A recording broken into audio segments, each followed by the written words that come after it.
Look at this show, presented live, right on the internet, it's Jupiter at night. Looking around here you think, sure, we've got everything.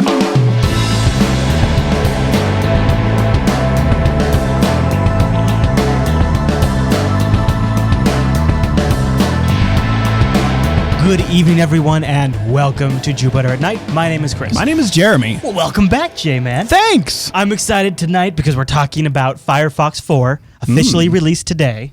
They've been having some great success with this so far. Dude, they have. Look at as we record this, they're at 12.4 million downloads for the version 4. Look at them just keep ticking. Tick, tick, tick. They are. This is a cool site. Check out glow.mozilla.org. This is a pretty neat little site where they have an overlay animation of where people are supposedly downloading from and the ticker counting up. And you and I were talking about this earlier. One of the great things, one of the reasons we've been excited about watching this launch and everything is it feels like the good old days. Oh, yeah. The browser wars are back, baby. Yeah. Yeah, you've got, let's see, IE9 just came out, and I've got a bone to pick with IE9. Ooh. You got Chrome 10 just landed with their new icon. And they just announced Chrome 11 is in beta Chrome now. 11 beta. That kind of sounds like an Us2 thing over here. Yeah, it does. But then you got Firefox. Not only did Firefox just hit us in the face with version 4, but they're talking about version 5 coming out within a pretty short time frame. Whoa. But we'll talk about version 5 when that lands. Yeah. Why don't we talk about some of the new things that hit in Firefox 4? We have a ton of stuff to cover in this, but I figured we would just jump into some of the features that you and I have been the most excited about, really. Yeah. We might come across a little fanboyish, but the truth of the matter is, okay, I switched to Chrome when it came out. Yeah, when it became kind of stable, which was probably around version 4 or so. And I've been using it for quite a long time now, and I've grown very fond of many of the UI elements that you just couldn't get in other. But you know what? They've all hit Firefox 4. Oh, really? So, like, you're talking like the tabs along the top kind of a thing? And the condensed top bar, the fact that it's not wasting a whole lot of space at the top of the actual window itself. Right. The UI, There's also no status bar at the bottom anymore. That's a give or take. I've heard some people complain about it, but I like that it's not there anymore. I do like the new UI, and it looks the best on Windows. They did the most work on the Windows UI, and the Linux UI got the least amount of love, and the Mac UI got some loving, but not enough. But, if we're talking about the UI, I think that something that needs to be pointed out if you're interested in looking into Firefox is that it's completely customizable. You have to find the options. And they're not always very intuitive where you go and find them. Just playing around on the live stream before the show, I found some cool options here that do stuff that I hadn't even tried yet. Yeah, I haven't customized mine yet. I've just been reading articles about how much you can do to it. Also, actually, I'm planning to do this. One of my major gripes is actually, can you show my screen at all? Yeah, there you go. If you look at the top of here, it's got this button. Oh, yeah, the Firefox right there, button. And then everything else is empty. Well, you can get rid of that. I've got an actual link in our show notes to show you how to hack that. Oh. So you can move that button elsewhere and get rid of the empty space. Oh, and so then it just makes it even a little thinner along the top. Oh, even less wasted space. And you can fit more of your web page. Yeah. So the new UI is one feature. The thing that I like about Firefox 4 probably the most is this new sync infrastructure that they've built in, because I'm a multi-computer owner, so that's one thing that's nice. And a multi-device owner. Yep. Several handhelds. Exactly. So along with Firefox 4, there's companion devices for your mobile devices, like the iPhone. There's a Firefox Home. It's not really the full thing. At least not like the Android one. But it supports syncing your stuff. It right? does. And so does the Android one. And this, they tie in with that Firefox 4 sync, and you sync your bookmarks, you can sync your passwords, you can sync even your open tabs, dude. Oh, so like you can be reading on your machine and be like, you know what? You just got home and I want to pick this up either on the computer or I want to pick this up on my mobile device, and you just open it up on the other machine and it says, oh, well, on your other device you have this tab open. You know what, that'd be great? Let's say you go home, you're about to go somewhere, you look up directions on your computer. Sure. You sync it to your mobile and you've got the directions right there. Oh, totally. Yeah. Or a perfect example too, which happens a lot, is if I get to the wild hair and I want to go cook something, it's much easier to have like your phone in the kitchen than it is to bring a whole computer out there. So you can look up the recipe and then you open it up on your phone and it syncs right up.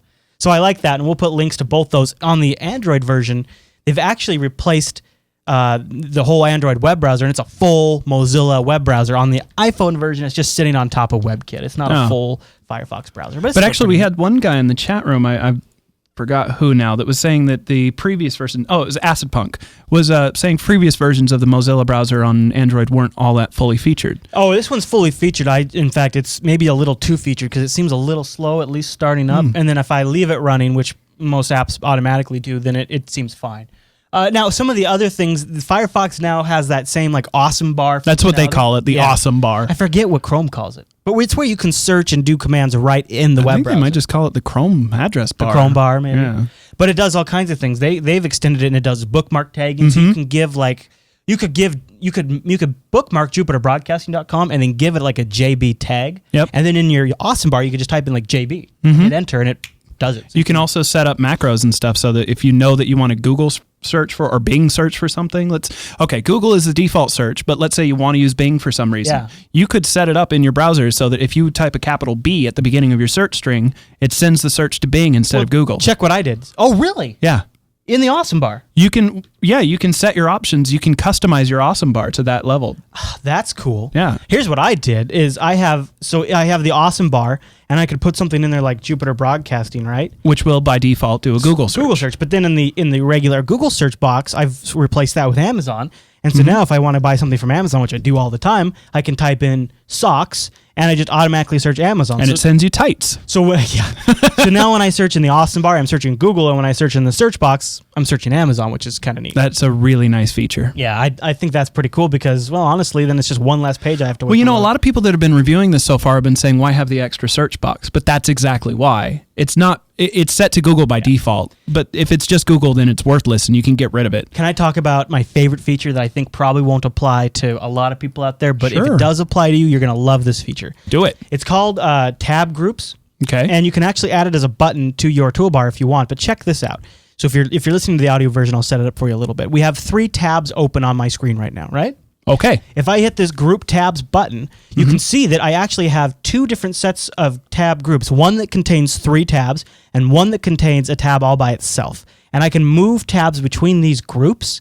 And now if I click on a different, whichever group I click on will open up just those tabs. So for example, if I click on the first group that I was in, you see I have these 3 tabs open, right? If I click on the groups again and I click on the other group, I now just have those tabs open, although I double click, so I got another tab. Because you clicked in the empty space, which opens a new tab. But that's a really neat feature, so I can sort of focus on just these things over here. This is going to be great for some of you know that I do journalism as my daytime gig. Research tool, right? Absolutely. If I'm looking at multiple things and I want to separate my sources out or the source material, or like if I have my editing window open in Google Docs in one set and then I want to do all my research in another set of tabs.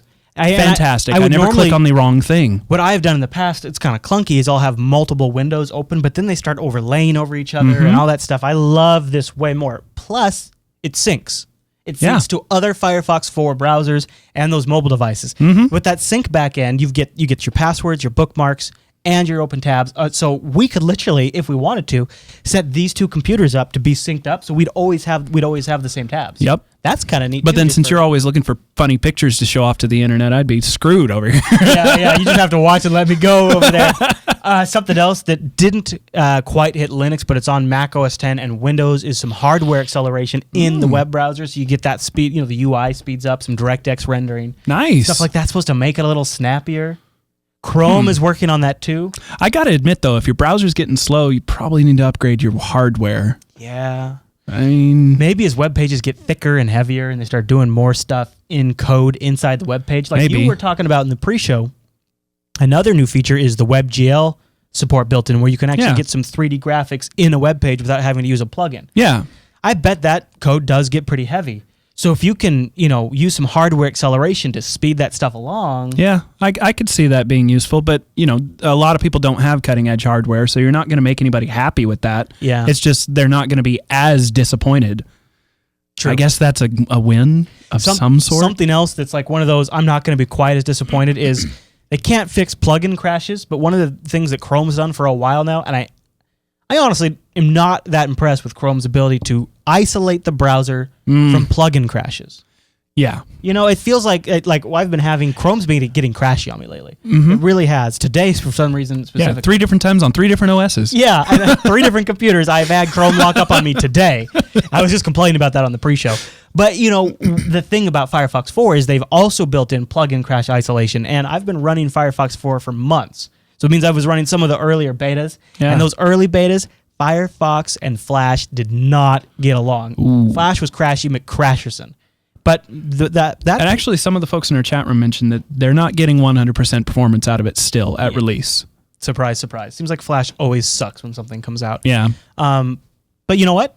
That process isolation, it worked for me. It probably saved me from half a dozen or more browser crashes. You know, that was one of the reasons that I switched over to Chrome when it first came out. Yep. Was because I was told that the crash isolation would be great. The best it's ever done is tab crash isolation. Yeah. Ever. Yeah, and in Firefox But even 4, then, it's the object in the web page that dies. The whole rest, because in Chrome you get that snap, and the whole page is gone. Right. In Firefox 4, it's just that object. Nice. And here's what happens for me is to upload our videos to distribute them online. Those uploaders are in Flash, and so if something like in Firefox 3, if the plugin crashed, it would die everywhere. And so I would, if I had one like in tab, every tab. yes, and if I had an upload in one tab and I'm just browsing the web on another tab and like an ad made Flash crash, I would lose the upload. Oh crap! So I dropped that and switched to Chrome immediately when they started offering that. But it seems like when Chrome crashes, it like takes out a bunch of tabs with it, not just one or two tabs. Yeah.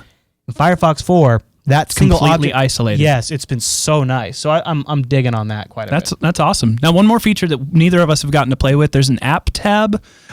I wish we had more information about this. I think that specific add-ons add the app tab. Yeah, it's like a webmail, maybe a Twitter app. Twitter or something one, so you like just that. have like a tiny little tab icon instead of the big long tab bar. So you can always have your Twitter page open. I guess that's handy if you don't want to use like the bookmark bar or something for some things, or just save space on your bookmark bar. Maybe. Or if you have things like Gmail and Twitter that automatically dynamically update, you can always just tab over them and get the updates.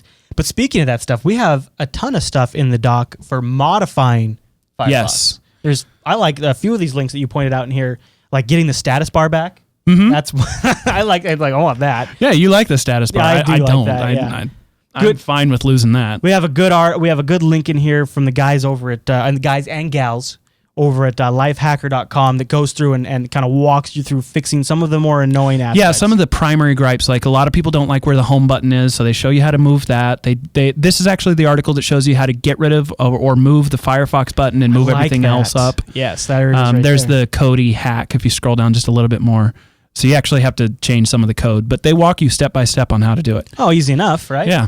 That's Windows only, because those things are, I think, only applicable to Windows. Right, but there is another link right under that in our show notes that shows how to do some of that stuff on Linux as well. Did you notice a few little gripes or anything with Firefox? I did. Yeah? First of all, I've been using Chrome, and during the installation process, it only offered importing my bookmarks if I was using IE. Oh, I know, right? And this is like... Not even support for Safari, or, I mean, I'm on Windows, so maybe it shouldn't, but...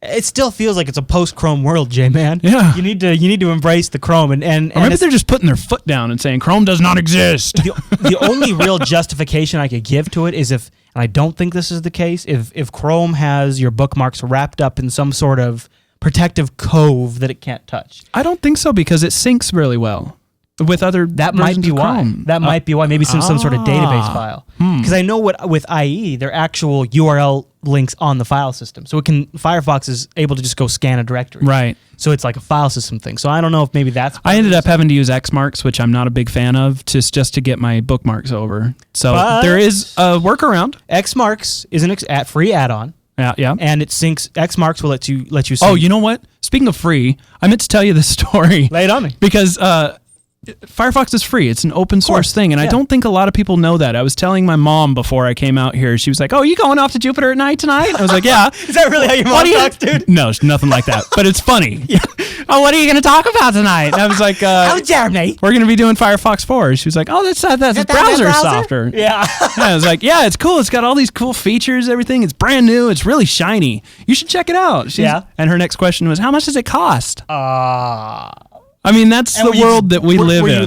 Were you like, did you just go, what? Yeah. Were you like dumbfounded that she... I was a little insulted, to be honest. On behalf of all geeks on the internet. You're like, mother! No. If you didn't know, Mozilla is a nonprofit organization that puts out Firefox, which is a nonprofit open source project. I mean, this is freedom on the internet. You guys talk about it a lot on Last. It is one of the best shining examples of a healthy, productive, popular open source project. That's actually really darn good. And makes a ton of money. They make... Despite being nonprofit. This is a random out of my butt internet fact, but I seem to recall something like I seem to recall it was something like 100 million a year or something. I don't know, that might be way off, but it was a lot of money. But good for them, they deserve it. Right. It's a great project. But back to Xmarks. One of the nice things about Xmarks is it lets you sync between Firefox, Chrome, and Internet Explorer and Safari. So that's one thing to consider if you're using Chrome and a combination of Chrome and Firefox right now. Xmarks will sort of bridge that gap for you. Yes. Anything else that kind of jumped out at you? You know, most of it was kind of UI gripes. Little things about the default UI arrangement a lot of people have not liked. But, I think this one is actually worth mentioning is that many fonts display weird in Firefox. Some of them have incorrect spacing between letters, and some others are just fuzzy. I've noticed they supposedly improved the font rendering quite a bit. I don't know. I wouldn't exactly call it improvement or a deprovement. What's the opposite of improvement? Here's a quick fact from the chat room. Marsbase says that they just look wrong. Thanks to Google, and she got this from cnet.com. Thanks to Google and their ad deal they have set up, they made $75 million last year. That's pretty close. All right, that's fair. I mean, yeah. I guess a lot of people will have a hard time with it. I mean, this is a pretty radical UI change, so there's going to be some issues and complaints there. Yeah, but again, most of that's all customizable. You just have to kind of hunt down how to customize it. Let me show you my gripe, and this is maybe a little worse on Linux than it is on the other OSs. I actually haven't used it much on Windows, so I'm not sure, but check this out. All right, so I've got this new tab here. Let's just take this tab, right? Okay. It might not show up so well on video, but when I drag it around, it's really hard to tell where I'm putting it, and it just I can't see. There's these little tiny arrows that show up. The arrows are there to try and indicate where you're moving it to, but there's also that transparent overlay. Yeah, it makes it. I almost can't even see the arrows sometimes. So to me, the dragging of tabs feels like the most clunkiest aspect of Firefox's UI. If they were going to steal anything from Google Chrome, do that. Right. Yeah, because watch. So here's the reverse. Also, I still got to say, Chrome has them beat in terms of startup time. I mean, Chrome just fires right up, right? Okay. See, on Chrome here, if I'll bring this down. Okay. Show tab dragging. Yeah, so here's Chrome, and if I drag the tab, it's just this real nice, quick, smooth, boom, boom, boom, boom. Real simple, real easy to follow, and doesn't get all jumpy. And I there's elements of that kind of stuff that I think go beyond UI design and kind of go more into functionality that I take gripe with the new UI. Right. So anyways, we've got a ton of more information in tonight's show notes, like we said, fixing some of those things. Also, notes in there about the new Opera beta and the new Chrome 11 beta. Is there any other? Actually, there's kind of a funny link at the bottom of the show notes. A series of studies show that IE9 is still one of the fastest browsers out there. Well, they've probably not on startup speed, but actual rendering. Did you see, too, that IE9 is not available for Windows XP? I did not. Yeah, and that is more than half the Windows install base. And then the reason is because IE9 is taking advantage of hardware acceleration. Oh, and that's which now Firefox has on Macs and on Windows. Oh, okay. But I think IE9 still has some sort of more complete hardware acceleration.